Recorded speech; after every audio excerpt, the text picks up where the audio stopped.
Bom dia a todos. Vamos continuar, gente, hoje a nossa história, né, que está ficando muito interessante, sobre Gideão. Mas antes nós vamos conversar um pouquinho, falar sobre como funciona a profecia, né? Que Deus usa as pessoas para nos alertar, para nos ajudar, né? E, e falar as coisas que vão acontecer, né?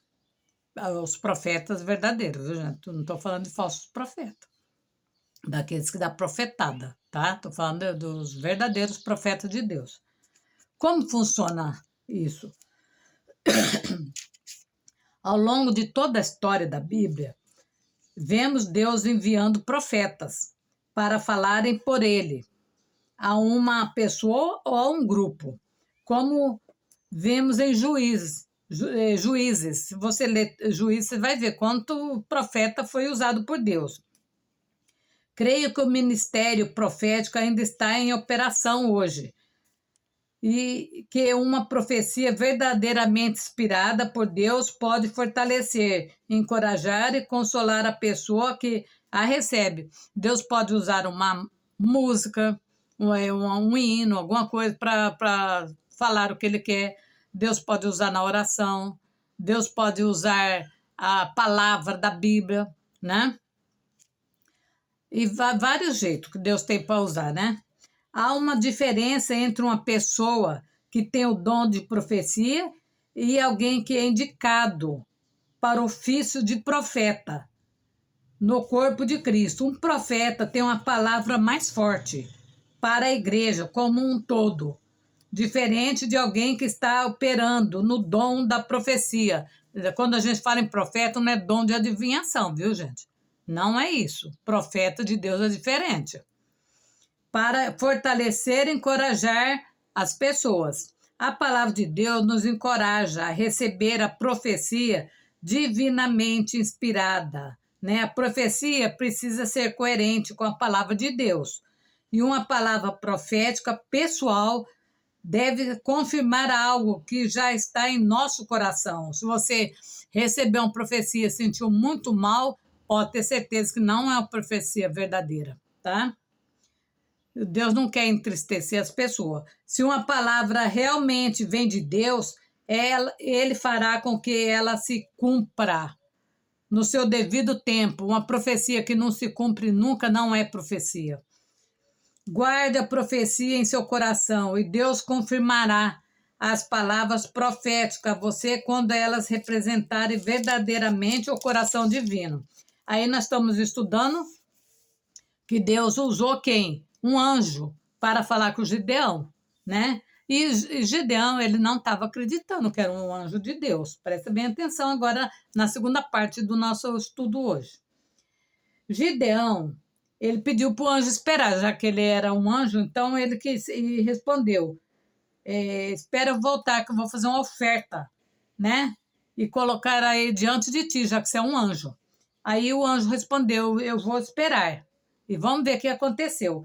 Gideão foi para casa, preparou um cabrito e com uma arroba, um cabrito grande, né? Fez pães sem fermento.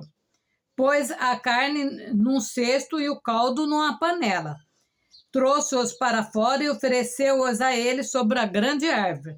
E o anjo de Deus lhe disse, apanha a carne e os pães sem fermento. Ponha-os sobre essa rocha e derrame o caldo em cima da carne, né? Gideão assim o fez. Com a ponta do cajado que estava em suas mãos, o anjo do Senhor tocou a carne e os pães sem fermento. O fogo subiu da rocha, consumindo a carne e os pães. Que Deus se agradou do que ele fez. E o anjo do Senhor, o que aconteceu? Ele comeu a carne? Não, ele desapareceu. Ele era um anjo que veio em forma de um homem, né? E o anjo do Senhor desapareceu. Quando Gideão viu que era o anjo do Senhor, ele exclamou, ele deve ter ficado muito admirado, né? E respondeu, Senhor soberano, viu o anjo do Senhor face a face. Ele ficou com muito medo também. Disse-lhe, porém o Senhor, paz seja com você, não tenha medo, você não morrerá. Porque ele achava que ele ia morrer, né? Já que ele viu um anjo, ele não ia viver. Gideão construiu ali um altar em homenagem ao Senhor e lhe deu esse nome. O Senhor é paz. Já que o anjo, Deus falou para ele, né? Fique em paz. Até hoje o altar está em Ofra, dos Abiezeritas. Naquela mesma noite o Senhor lhe disse: separe o segundo novilho do rebanho do seu pai, aquele de 7 anos de idade. Despedaça o altar de Baal. Ó, que tinha muito altar de Baal naquela época em todos os lugares. Que pertence a seu pai, e corte o poste sagrado, do que eles era sagrado de Baal, de Aserá, que está ao lado do altar. Depois faça um altar para o Senhor, o seu Deus, no topo dessa elevação. Ofereça o segundo novilho em holocausto, com a madeira do poste sagrado que você irá cortar. Ele deu todas as direções, né, para ele fazer. Assim Gideão chamou 10 de seus servos e fez tudo o que ele mandou. Mas daí ele atraiu muita ira de todos que era dos Baal, e todos queriam matar ele, né? Porque ele destruiu. Aí as pessoas falaram: quem fez isso, destruiu tudo? Vamos investigar e vamos pegá-lo. Aí falaram que foi ele, né? Mas Deus deu livramento para ele também, né? Não deixou eles matarem, porque Deus tinha uma missão para Gideão, né? Então, nada de ruim aconteceu a ele. Por quê? Porque Deus queria que ele ajudasse o seu povo. Aí, Gideão, depois eu resumi o máximo aqui, tá, gente? E Gideão disse a Deus: quero saber se vais libertar Israel por meu intermédio, como prometeste. Vê, colocarei uma porção de lã na eira. Se o orvalho molhar apenas a lã e todo o chão estiver seco, saberei que tu libertarás Israel por meu intermédio.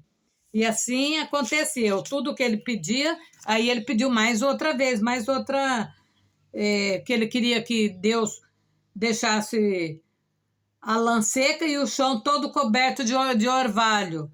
Na outra vez. E Deus também assim o fez. 2 vezes, já era para ele ter acreditado, né? Que ele ia conseguir. Mas ele estava duvidando, né? A vitória dos Gideões. Ele teve uma vitória muito grande. Deus usou ele. Ele queria. Deus falou para ele ir e falou para ele que ele falou: eu não tenho muitos guerreiros, né? Que Gideão disse. Então 22.000 homens partiram e ficaram apenas 10.000. Mas o Senhor tornou a dizer a Gideão: ainda há gente demais. Desça com ele à beira d'água e eu separarei os que ficaram. Ele queria com muita gente, porque ele estava com medo, né? Mas Deus foi abaixando, até que ficou bem pouquinho. E assim foi, né? No final, foi só 300 homens para a guerra. De todos aqueles 2.000 homens, só 300 ficaram. Assim Deus quis, né? Aí eles foram, só com os 300 homens que lamberam a água, livrarei você e entregarei os medianitas nas suas mãos. E assim aconteceu. Deus entregou os medianitas na mão de Gideão e desses 300 homens. Por quê? Porque Deus estava com ele. Deus foi na frente deles, né? E em vez de dizer a Gideão que ele daria mais homens, Deus lhe disse que ele tinha homens demais para conquistar a vitória. Não precisava de todo aquilo. Se você tem Deus à sua frente, você não precisa de tudo isso, né, gente? É interessante notar que às vezes Deus opera através das nossas fraquezas, né? Melhor do que através dos nossos pontos fortes. Há momentos em que temos muito o nosso favor, no ponto de vista natural, para que Deus nos dê a vitória. Se dependermos demais de nós mesmos e da nossa própria força, Deus não pode operar. O nosso problema não é o grande o bastante para que Deus nos dê um milagre, se alguém puder nos ajudar além de Deus, né? Gideão já estava com Deus. Deus mandou ele guerrear, que ele ia vencer. Mesmo assim, ele ainda insistia que ele precisava levar 2.000 homens. Mas Deus falou, não, 300 já é demais, né? Eu estarei com você, né? O orgulho e a soberba arruina as melhores pessoas. Por isso, Deus precisa nos ajudar a permanecermos humildes e dependermos totalmente dele. Israel havia repetido o mesmo ciclo inúmeras vezes, desde o êxito do Egito. Se você ler a história de Israel, de Judá, você vai ver quantas vezes eles caíram e Deus sempre esteve com eles. Deus sempre os livrou. Eles podiam queimar tudo, mas Deus levantava eles, tá? Eles dependiam inteiramente de Deus e ele os ajudava. Então, eles se tornavam autossuficientes, né? Desobediente, rebelde, pensando que não precisava de Deus. E as circunstâncias se agravaram outra vez. Quando confiava em Deus, eles derrotavam seus inimigos. Quando não confiava, seus inimigos os derrotavam. Confie em Deus e tenha uma vitória. E assim aconteceu com o Gideão, né? O Senhor instruiu Gideão a dizer aos homens medrosos que voltassem e fossem para casa. 22.000 deles partiram, deixando 10.000. Depois ficaram só 300. Então você vê que Deus foi eliminando aqueles que não era para estar lá, né?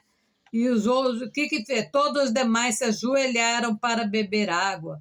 E Deus separou e eles lutaram e venceram a guerra contra os medianitas. E o povo ficou livre desses homens que comiam e estragavam tudo aquilo que eles plantavam, né? Deus deu liberdade para eles, tá? Aí a história é muito comprida e bonita também. Se vocês gostaram, vocês leem Juízes, tá?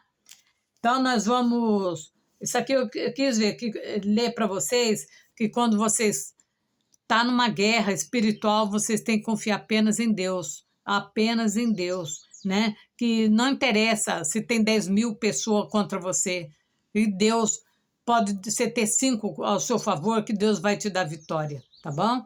Então, nós vamos agora orar, e vocês viram que Deus fez na vida do Gideão, pode fazer na nossa também, né? Fez do povo de Israel, pode fazer na nossa também, tá bom? Vamos clamar a Deus mais uma vez. Pegar aqui, vocês... Vamos pedir a Deus para nos abençoar. Senhor Deus, eu peço a Ti que venha nos abençoar, Senhor, nessa manhã, Senhor. Que o Senhor abençoe todos aqueles que estão clamando comigo, todos aqueles que precisam de uma grande vitória, mas nem eles acreditam mais na vitória deles, Senhor amado. Eles acham que é impossível. Mesmo eles orando, clamando, eles não têm a fé suficiente para saber que o Senhor pode mudar a vida dessa pessoa totalmente, Senhor.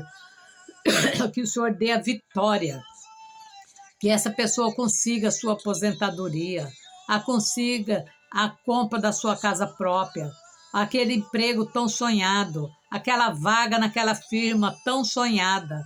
Que Deus possa mudar, Senhor. Que Deus pode mudar também os diagnósticos médicos. Que Deus pode trazer paz, fartura nessa casa, aonde essa despensa está totalmente vazia. Essa pessoa não tem a quem recorrer, não tem a quem pedir nada. Que nessa manhã o Senhor envia anjos, Senhor, para trazer alimento para essa pessoa, Senhor.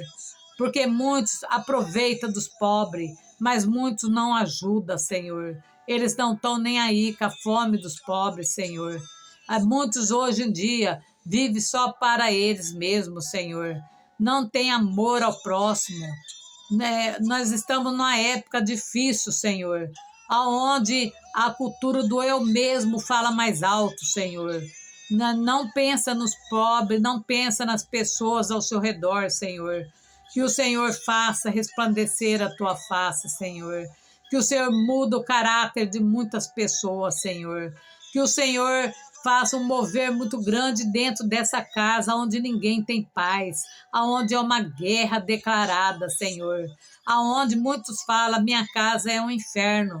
Ela se refere a si mesmo, amaldiçoando mais ainda a sua casa.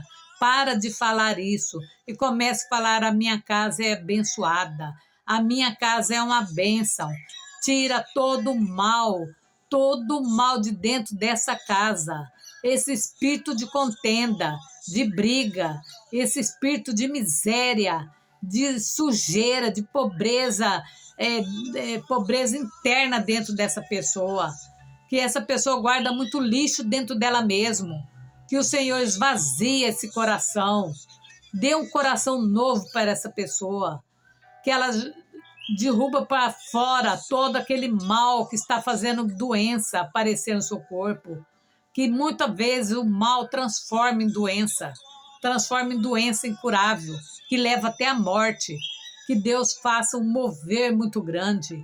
Muda, meu Pai. Tira essas jovens das drogas, que está perdido na droga, que as mães não sabem o que faz. Ninguém ajuda essa mãe. E já roubou tudo que tinha dentro de casa, não tem mais o que roubar para a droga. Que Deus dê um fim nisso. Que Deus tire essas jovens da prostituição, aonde elas não ganham nada com isso, Senhor. A não ser vergonha, Senhor. Vai tirando, Senhor. Vai abençoando essa família, Senhor. Essa família toda destruturada, perdida na vida. Senhor, essa pessoa que não vê mais o horizonte na frente dela, que não crê mais nada, que está no meio do caminho, não sabe nem para onde vai, que rumo tomar. Ó Deus, vai abençoando, Senhor.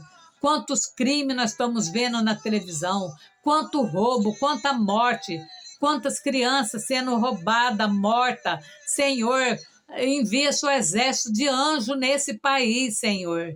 Abençoe cada casa, cada lar. Vai abençoando cada município, cada capital, Senhor. Faça resplandecer a tua face, meu Pai. No nome de Jesus e no poder de Deus. Amém, Senhor. E amém. Obrigado. E até amanhã, se Deus quiser. Fique com Deus, tá? Se vocês gostaram, dê seu joinha, viu? E vamos continuar clamando por Deus para a nossa vida. Nós vimos as histórias de pessoas que eram ungida mesmo por Deus, tá? E Deus usou para libertar o seu povo. E aí Deus ainda pode fazer isso nos nossos dias, tá? Nós temos o que crer, que clamar, colocar de joelho e pedir para Deus, tá? Pedir do fundo do coração, que Deus resplandeça a tua face. Levanta Gideões, levanta Neemias, que Deus levanta guerreiros para nos ajudar.